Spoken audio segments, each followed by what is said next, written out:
O tema da palavra de hoje é o Deus condenado.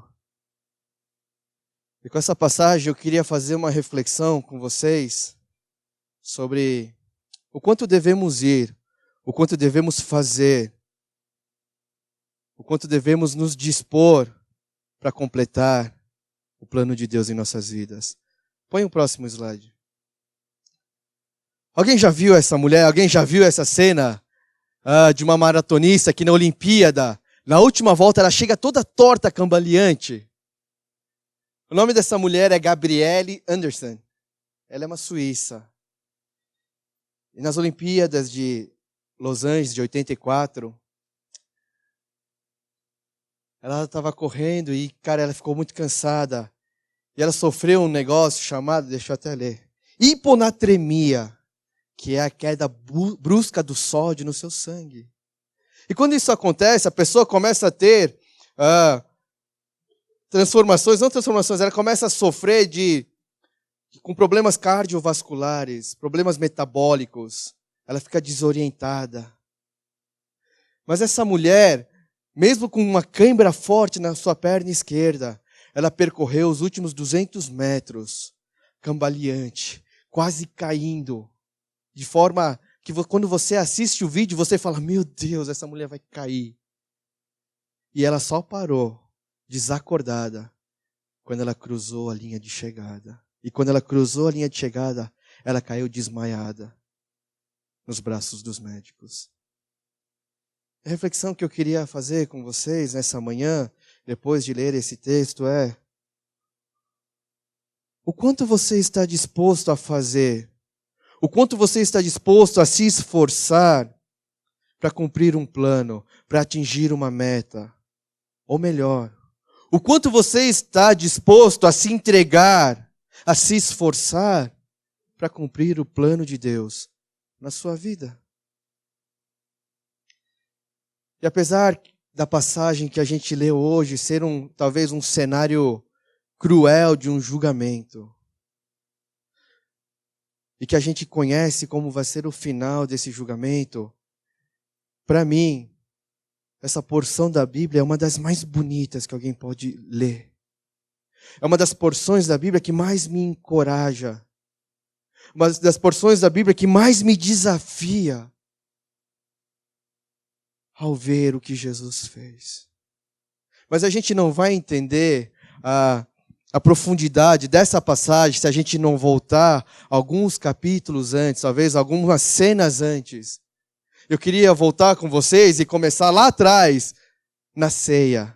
Lá atrás, quando Jesus chega em Jerusalém, ele está tomando a ceia. Olha, hoje vai ser uma coisa bem bíblica, bem história, tá? Eu não consigo ser engraçado, tá? Eu não tenho aquelas tiradas inteligentes do meu irmão. Então eu peço que você preste bastante atenção, que Deus possa falar com você nessa reflexão. Jesus estava em Jerusalém. Jesus, depois de todo o ministério que ele fez em 3 anos, ele chegou em Jerusalém. Porque o dia que ele ia morrer, o dia da sua crucificação já estava chegando. E Jesus então ele se senta, ele toma da ceia com seus discípulos. Ele divide o pão, toma do vinho. Mas logo depois que ele faz isso, Jesus e os seus discípulos, eles saem para orar, e eles vão para um lugar onde eles já tinham ido algumas vezes, chamado Getsemane. E Jesus no Getsemane, ele chama 3 discípulos, Pedro, Tiago e João. E ele fala, vem comigo, vem orar comigo. A minha alma está completamente triste. O meu coração está tomado por uma tristeza sem fim. Enquanto Jesus vai mais adiante para orar, os 3 discípulos caem no sono. Eles não conseguem vencer o sono. E os 3 ficam dormindo. E a oração que Jesus faz lá no Getsemane é uma oração bem famosa e bem conhecida, que é: Abba, Pai, se é possível, afasta esse cálice de mim. Contudo, não seja feita a minha vontade, mas a tua. E a Bíblia nos diz, quando Jesus estava fazendo essa oração, ele estava num momento de angústia e de aflição. Jesus vai até o seu pai para conversar. E Jesus vai até o seu pai, chamando de forma carinhosa, Abá, Abá, Pai, por favor.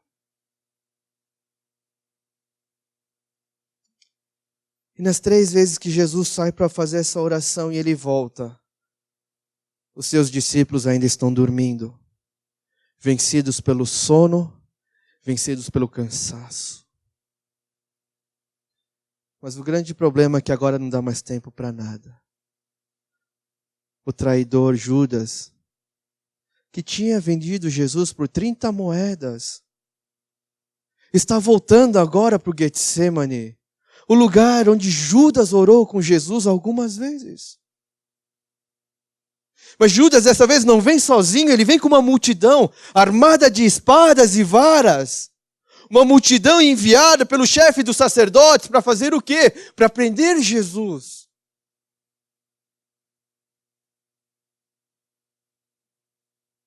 E agora Jesus está diante do sumo sacerdote. É a passagem que nós lemos hoje. E Jesus, depois de distribuir a ceia, tomar do pão e do vinho, ir orar com seus discípulos, é traído e agora está diante de um tribunal montado às pressas. Um tribunal que foi montado como um circo, de qualquer jeito, com o único propósito de condená-lo à morte. Um tribunal onde a justiça não tinha vez, porque em vez da justiça existia a raiva, a ira e a inveja dos fariseus. Mas os fariseus não estavam sozinhos ali, com os fariseus estavam os chefes dos sacerdotes, os mestres da lei. Todos aqueles que são da igreja, estavam todos lá, para quê? Para julgar Jesus. E o desespero de condenar Jesus era tão grande, que no meio da noite, quando eles montaram esse tribunal, eles saem desesperados, buscando pessoas que pudessem testemunhar contra Jesus. Mas eles não encontram ninguém. Alguns poucos se levantam no tribunal, mas o seu testemunho não era coerente. O seu testemunho não tinha fundamento algum. O seu testemunho não podia condenar Jesus.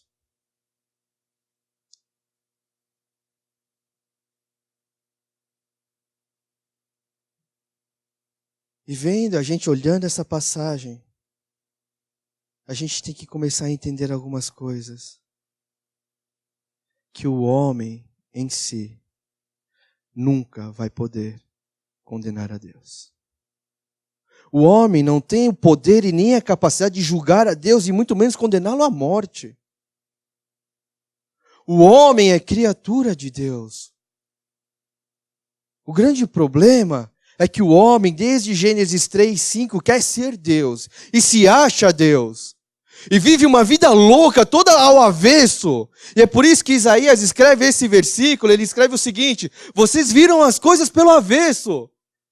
Como se fosse possível imaginar que o oleiro é igual ao barro.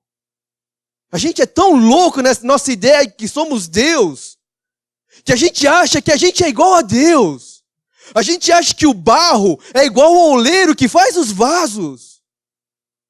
A gente é tão louco nessa ideia que a gente quer olhar para Deus e dizer: você não sabe o que você está fazendo? A gente é tão maluco, a gente é tão apegado nesse negócio de querer ser Deus, de querer ser maior do que Deus, que a gente diz a Deus: você não sabe o que faz. E essa é a nossa loucura, a loucura que nós vivemos, a loucura que vocês vão viver nesse mundo. Quando vocês saírem daqui, quando talvez vocês chegarem na universidade, quando talvez vocês forem trabalhar, tiverem filhos, o que o mundo vai te dizer é o seguinte: o que importa é você. É você que importa. O que você sente, o que você faz. É tudo para você. Você é Deus. E não acha que isso é uma coisa só de hoje, uma coisa pós-moderna, essas coisas de filosofia. É uma coisa que aconteceu desde Gênesis 3. Desde que o homem decidiu comer do fruto do conhecimento do bem e do mal. Jesus não foi condenado pelos homens. Os homens não têm a capacidade, não têm o poder de condenar a Deus. O único que pode fazer isso é o próprio Deus. E é por isso que a mensagem de hoje é o Deus condenado.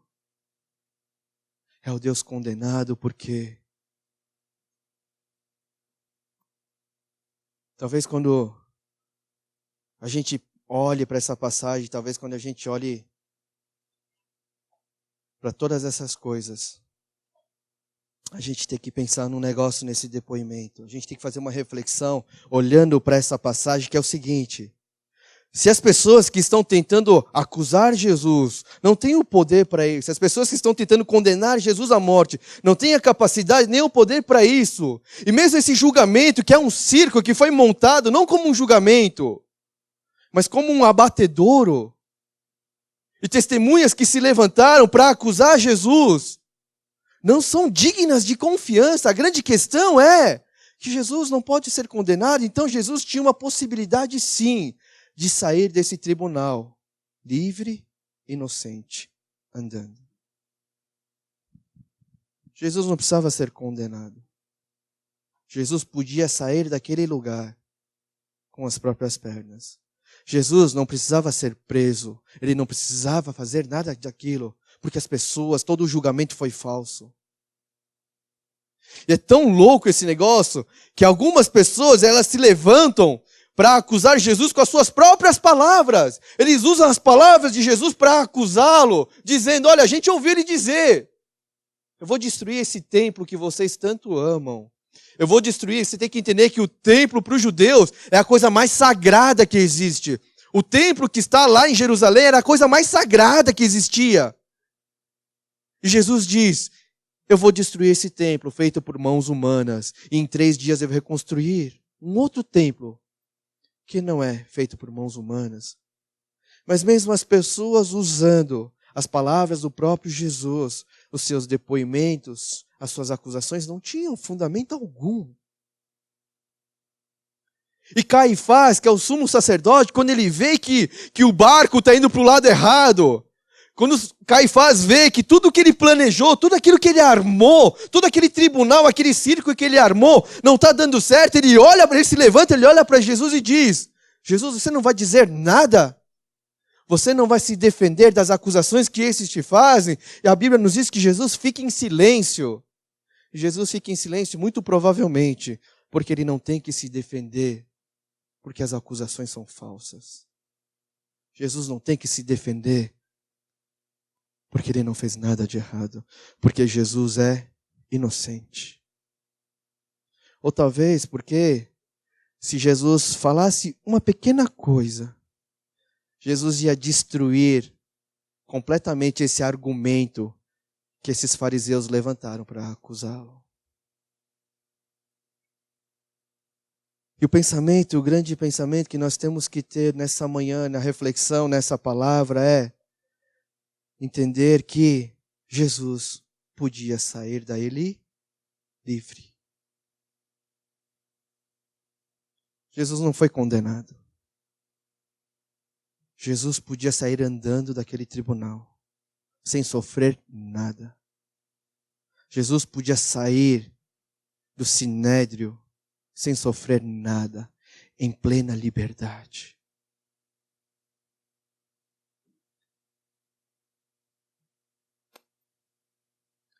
Mas existe uma coisa: sair livre daquele tribunal, sair livre como inocente daquele julgamento, não estão nos planos de Jesus. Sair andando de lá e não tomar e não beber do cálice que está reservado para ele, não estão nos planos de Jesus.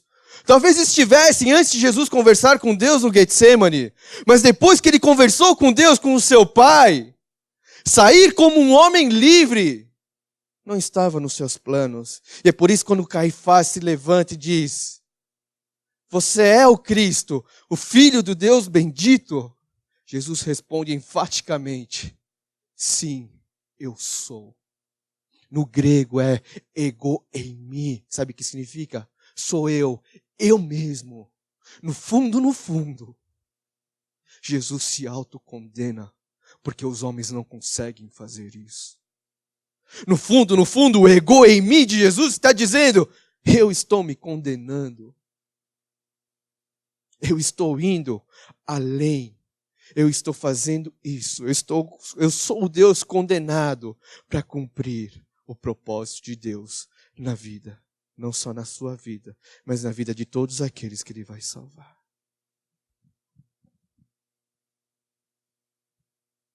E Jesus vai muito além. Depois de dizer, eu sou. E se condenar à morte, se condenar ao castigo, se condenar à cruz, se condenar à morte, Jesus olha para eles e diz: e vocês vão ver o Filho do Homem assentado à direita do Todo-Poderoso. E depois Ele vai voltar sobre as nuvens.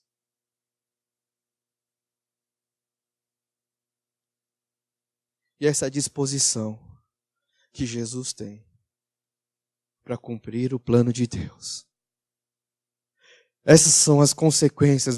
Jesus vai até as últimas consequências para cumprir o plano de Deus.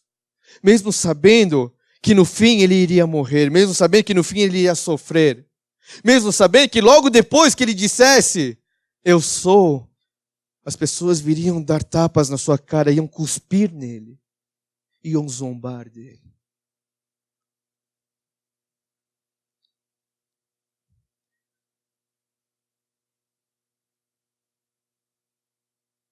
Em 8 de janeiro de 1956, Jim Elliot, que é um missionário americano, ele e mais 4 amigos, eles estavam sobrevoando o Equador, porque Jim Elliot era um piloto de avião, só que ele era missionário. E eles fizeram contato com uma tribo indígena, chamados, deixa eu ler, senão eu vou falar besteira. Huaorani.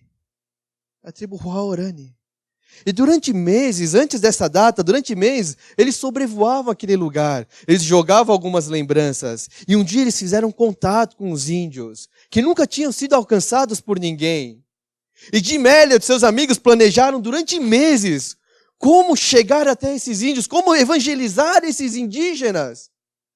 E até que um dia eles decidem levar as suas Bíblias, eles decidem fazer o contato pessoal, cara a cara com esses índios. E eles entram no avião de Jim Elliot, ele e mais 4 amigos, e eles vão. E quando eles chegam na beira do rio, onde tem tipo uma praia para eles pousarem, eles fazem contato. Os índios estão esperando, e eles pousam o avião. Eles começam a tirar as suas coisas do avião. Bíblia, presentes. E quando ele olha, os índios estão todos entre as árvores. Homens armados de arco, flecha e lanças. Os amigos de Jim Elliot têm uma arma com eles para se defender. E quando os missionários descem todas as coisas na praia, os índios vêm e os atacam e matam a todos. E a arma que eles tinham, eles podiam usar para se defender. Mas eles deixaram no avião, porque eles não tinham ido para aquele lugar para matar ninguém, mas para evangelizar. E os 5 jovens, Jim Elliot tinha 28 anos, 8 de janeiro de 1956, Jim Elliot e seus amigos foram brutalmente assassinados pelos índios do Equador.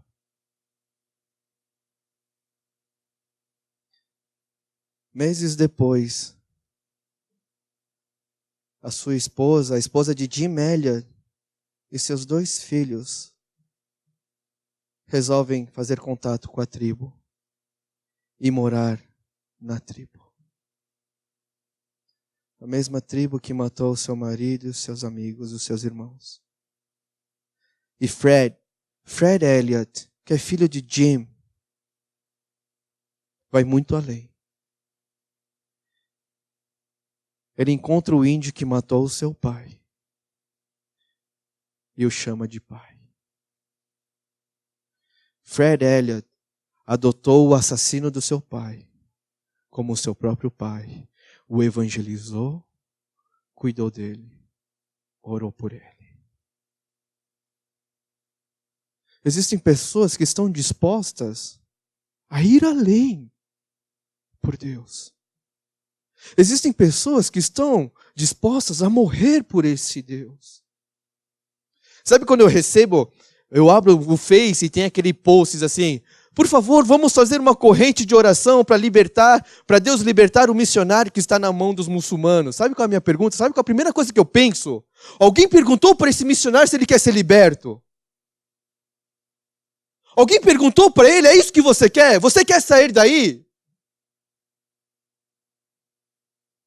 Porque a gente fica nessa nossa vida boa, achando que a gente pode manipular Deus e fazer todas essas coisas bonitinhas. Só que o missionário que está lá, ele foi disposto a morrer por Deus.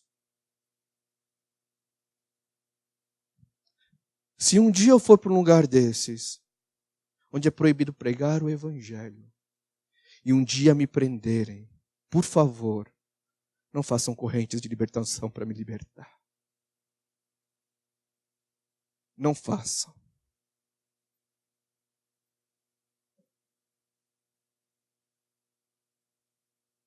Não façam.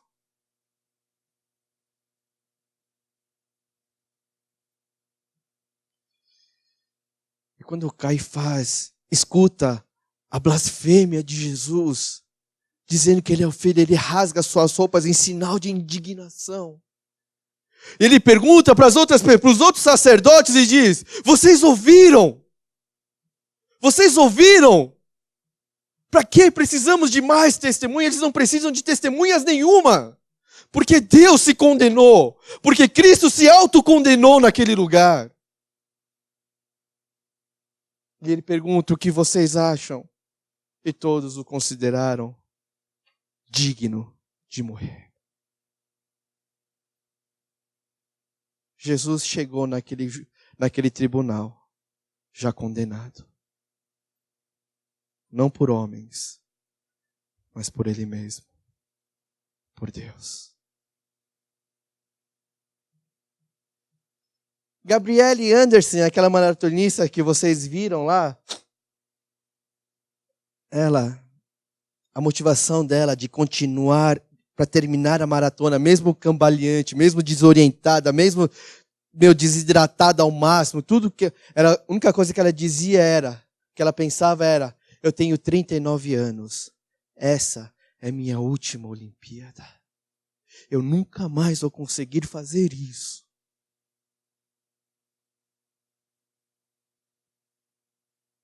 E o que Gabrielle Anderson viu depois do sofrimento foi a sua aposentadoria. O que Cristo viu depois do seu sofrimento foi a salvação de muitos. Foi a sua salvação. Foi a minha salvação. O cumprimento do plano de Deus. A disposição de Cristo de ir até o final. Foi porque Ele enxergou você. Foi porque Ele enxergou a mim. Foi porque Ele enxergou aos milhões e milhões de pessoas que iriam escutar o seu evangelho. Talvez você tenha feito milhares e zilhões de promessas a Deus. Talvez no ano de 2016 você começou fazendo um monte de promessas a Deus, de querer ser mais próxima, de querer ler mais a Bíblia, de orar mais, de tudo mais. De querer cumprir os planos de Deus na sua vida e tudo mais. Só que tudo que você planeja nunca anda para frente. No fundo, tudo que a gente planeja fica para trás. Porque a gente vai vivendo e essas coisas vão ficando para trás. E a gente não é igual Jesus, a gente é igual Pedrão. O apóstolo, que na passagem de hoje está ali se aquecendo no fogo. Somos como Pedro porque algumas horas antes, quando Jesus disse que ele ia morrer, e que ele ia ser preso, e que todos o iam abandonar, Pedro puxa Jesus e diz, Jesus, nem que eu morra, se todos te abandonarem, mesmo que todos te abandonem, eu não vou te abandonar. Eu vou ficar com você até o fim. E o discípulo cheio de si próprio negou Jesus. E o discípulo que andou 3 anos com Jesus, dizendo que ia cumprir a sua promessa, a primeira coisa que ele faz, a primeira oportunidade que ele tem, é de negar a Cristo Jesus. Somos como Pedro. Somos como Pedro, que prometemos a Deus mundos e fundos. Somos como Pedro, porque prometemos a Deus o nosso coração e cantamos, cara, dono do meu coração, és meu pastor. Na primeira oportunidade que nós temos, abandonamos. Perdemos a disposição. Perdemos o entusiasmo.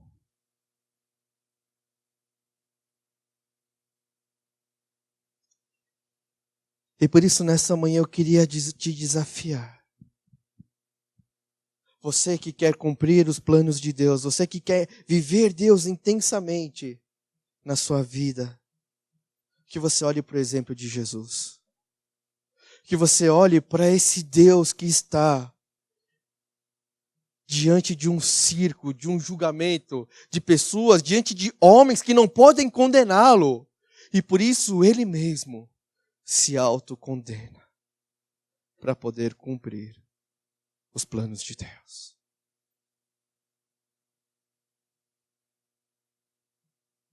Se você quer ir adiante, se você quer realmente conhecer Deus, viver Deus, você precisa estar disposto. Disposto a passar por tudo e qualquer coisa que Deus colocar na sua vida. Porque enquanto a gente vive esse cristianismo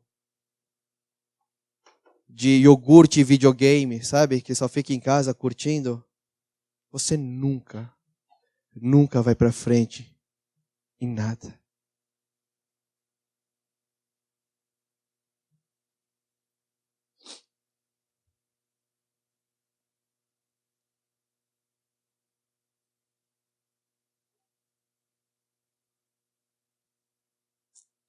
Esse ano eu vou fazer 39 anos.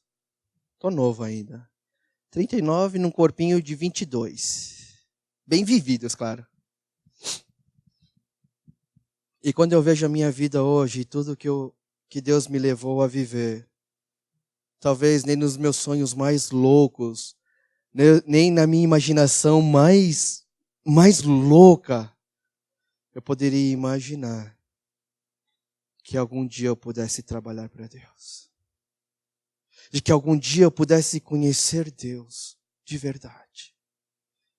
De que algum dia eu ia poder viver no Amazonas por 5 anos quase, trabalhando para Deus. Vendo o que Deus faz nas vidas das pessoas. Sendo testemunha do amor de Deus na vida de muita gente. Nem nos meus planos mais ousados, talvez, eu diria que algum dia eu ia vir trabalhar na igreja. Eu ia vir pregar no time de Deus por tanto tempo.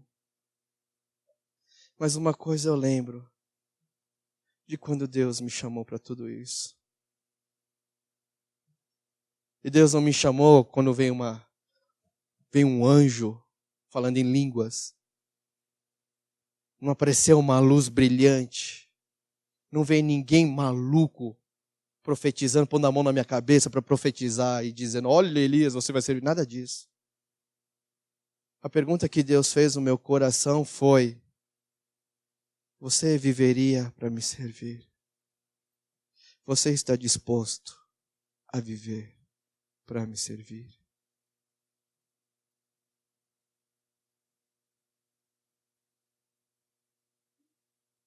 E a resposta que eu dou para Deus, é a resposta da minha oração que eu faço todos os dias.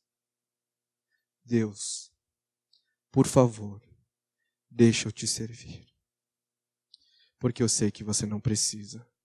nem de mim e nem da minha disposição. Porque você é Deus. E o desafio que eu queria lançar para vocês nessa manhã é: estejam dispostos a irem além, muito além do que você enxerga. E sejam dispostos, tenham disposição no seu coração de servir, buscar, caçar esse Deus. Porque Ele pode te levar para uns lugares onde você nunca imaginou. Muito além do que você pensou, sonhou ou que você ousou na sua vida. O Deus condenado, apesar do nome ser meio forte, o Deus condenado, no fundo, é uma maneira de nos encorajar a irmos cada vez mais longe, na busca, no cumprimento das palavras desse nosso Deus. Eu queria orar com vocês nessa manhã.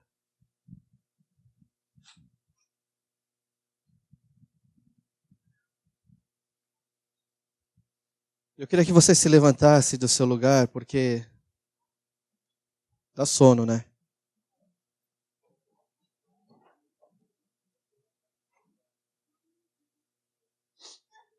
Dá uma espreguiçada, que a gente vai orar bastante tempo. Não, é para espreguiçar, não é para abraçar. E o que vamos orar nessa manhã tão bonita?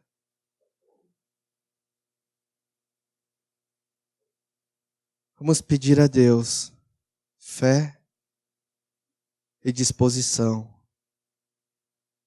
para vivermos os seus planos. Fé e disposição para vivermos os planos de Deus. Não só para as nossas vidas, mas fé e disposição para vivermos tudo aquilo que Deus tem para nós. Se morte, morte. Se sofrimento, sofrimento. Se riqueza, riqueza. Se fama, fama. Mas viver aquilo que Deus tem para nós. E tudo começa com a disposição em nossos corações. Dimélia não sabia que ele ia ser morto. Mas Dimélia foi com a disposição de servir a Deus. E a grande questão é, pessoal, o quanto você está disposto a ir. O quanto você está disposto a sacrificar por esse Deus. O quanto você está disposto a confiar, a ter fé. O quanto você está disposto no seu coração de conhecer Deus. E meu desafio para vocês nessa manhã é isso. E sejam dispostos. Olhem por exemplo do Salvador, do Mestre. Olhe o exemplo de Cristo Jesus, o Deus que se autocondenou para que você pudesse estar aqui. E se até hoje você brincou de ser Deus, peça perdão. Se ponha no seu lugar. Se coloque no seu lugar, porque você não é Deus. Você é barro. Você não é o oleiro. Você não é Deus. Meu querido, minha querida, confie em Deus. Se disponha a ir além. Então gaste aí 2, 3 minutos em oração. E depois nós vamos orar para encerrar.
Teus olhos revelam que eu nada posso esconder e que não sou nada sem ti, ó fiel Senhor.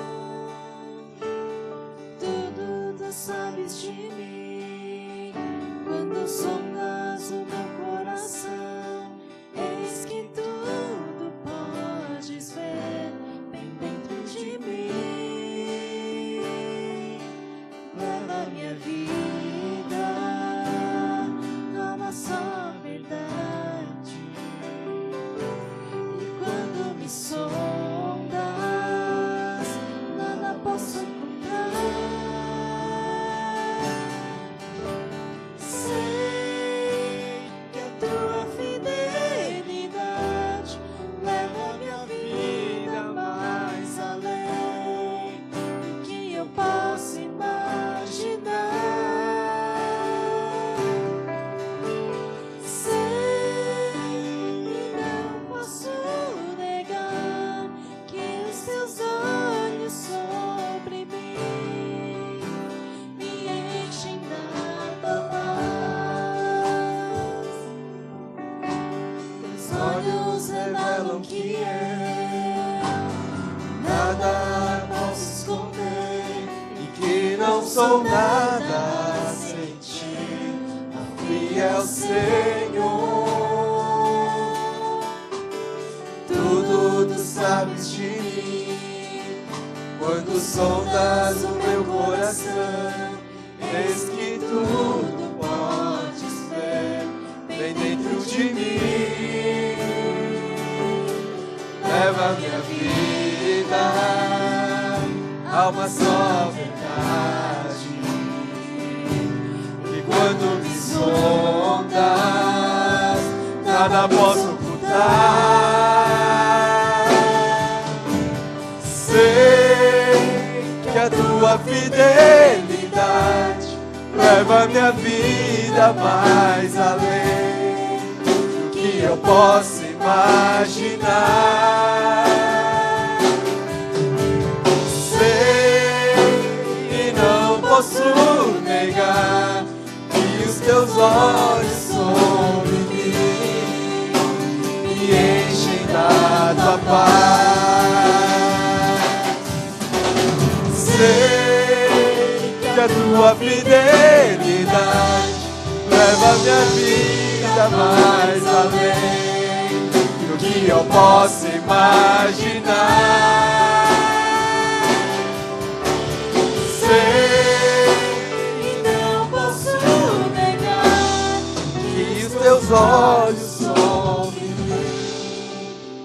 me enchem da tua paz. Eu queria fazer mais uma oração com você nessa manhã.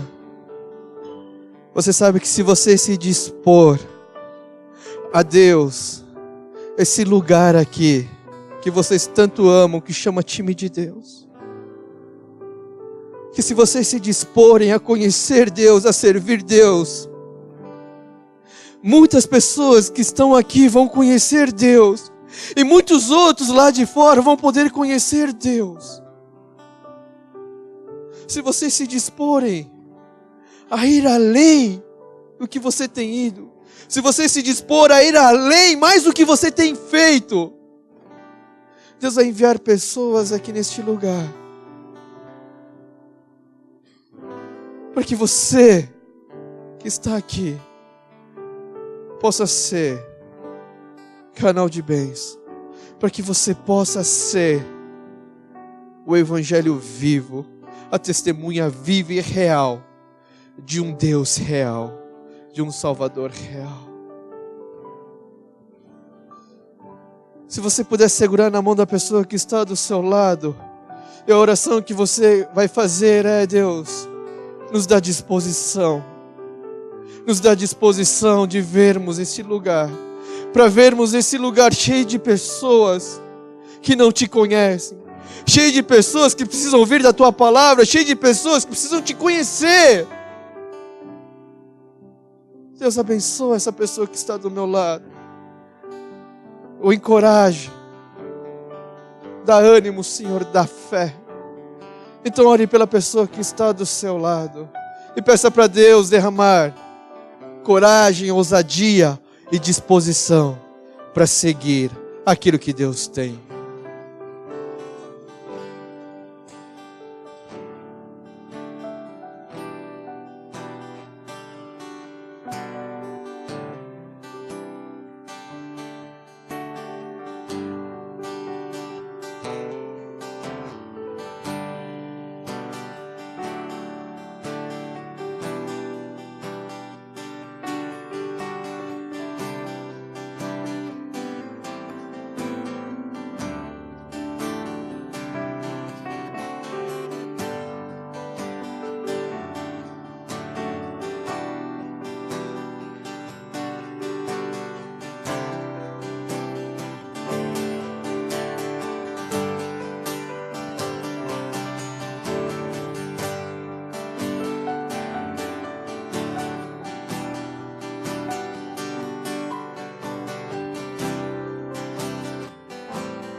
Senhor Deus, queremos te louvar e te glorificar nessa manhã.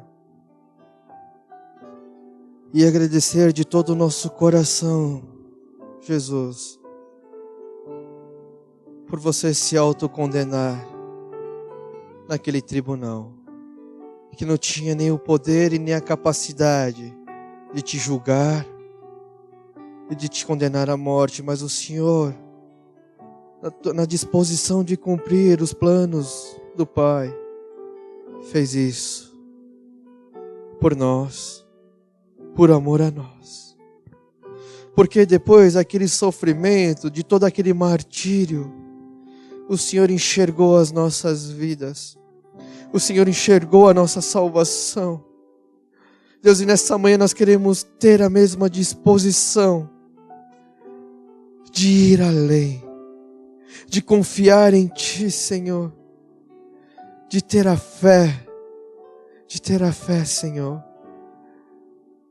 para irmos, Senhor, para irmos aonde o Senhor nos enviar, para vivermos coisas, talvez aventuras que a gente jamais ousou em sonhar, mas que o Senhor possa colocar em nosso coração a disposição de Te buscar, a disposição de Te amar, a disposição de Te seguir. Deus, que esse corpo real, que é o time de Deus, possa atrair pessoas para conhecer um Deus real, que promete uma salvação real, mas que para isso todo esse seu corpo possa se dispor a ir além do que eles têm ido até hoje, a irem cada vez mais longe num relacionamento íntimo e profundo contigo, Deus. Deus abençoa, Senhor, a cada um que está aqui. Muito obrigado, Deus. É o que nós te pedimos e oramos, no nome santo de Cristo Jesus. Amém. Sente-se no seu lugar, olhe para a pessoa do seu lado e diga: Oi.